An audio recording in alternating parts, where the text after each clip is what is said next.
Stunter Srikanth చనిపోయి రోజులు గడుస్తున్నాయి. కానీ అతడి మరణంపై మాత్రం వార్తలు ఆగడం లేదు. రోజుకో వార్త బయటకొస్తోంది. శ్రీకాంత్ ప్రమాదంలో చనిపోయినా కూడా అతడి చావు వెనుక కుట్ర దాగి ఉందని కుటుంబ సభ్యులు అనుమానం వ్యక్తం చేయడం సంచలనం సృష్టిస్తోంది. నిజంగా శ్రీకాంత్ ప్రమాదం వెనుక కుట్ర ఉందా? ఉంటే వాళ్ళెవరు అన్నది ఇప్పుడు ఉత్కంఠ రేపుతోంది. కొందరు వ్యక్తులు ఫోన్ చేసి రెచ్చగొట్టడంతోనే శ్రీకాంత్ బయటకు వెళ్లాడని, ఈ క్రమంలోనే ప్రమాదం జరిగిందని కుటుంబ సభ్యులు చెబుతున్నారు.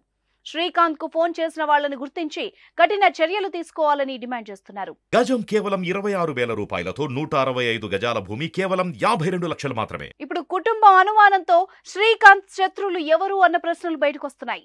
గతంలో చాలా గొడవల్లో శ్రీకాంత్ ఉన్నాడన్న ప్రచారం జరిగింది. కొన్ని వీడియోలు కూడా అందుకు సాక్ష్యంగా నిలుస్తున్నాయి.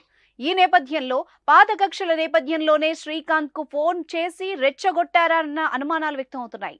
మరోవైపు ఇన్స్టాగ్రామ్ లో చాలా ఫేమస్ కావడంతో ఓర్వలేకే కొందరు వ్యక్తులు శ్రీకాంత్ ను బెదిరించారని, చాలా మంది ధమ్కి ఇచ్చారని స్నేహితులు చెప్పడం చర్చనీయాంశమైంది.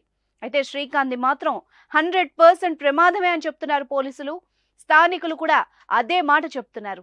శ్రీకాంత్ చావుకి అతనే కారణమని తెలిపారు. ఏ బైక్ స్టంట్స్ అయితే శ్రీకాంత్ కు పేరు తెచ్చాయో అవే స్టంట్స్ ప్రాణాలు తీసినట్టు పేర్కొన్నారు.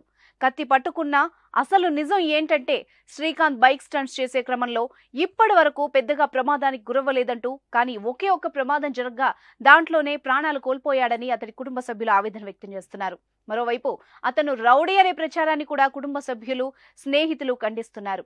శ్రీకాంత్ చాలా మంచివాడని, కేవలం ఫ్రెండ్స్ కోసమే గొడవలకు వెళ్లేవాడే తప్ప ఏనాడూ రౌడీయిజం చేయలేదని చెప్తున్నారు. ఇప్పటికే శ్రీకాంత్ ని తలుచుకుంటూ అతడి గురించి సోషల్ మీడియాలో పెడుతున్న పోస్టులు వైరల్ అవుతున్నాయి. కత్తి పట్టిన వాడు ఆ కత్తికే బలవుతాడన్న సామెత మాదిరిగా బైక్ విన్యాసాల్లో ఆరితేరిన శ్రీకాంత్ అవే స్టంట్స్ తో చనిపోయాడు.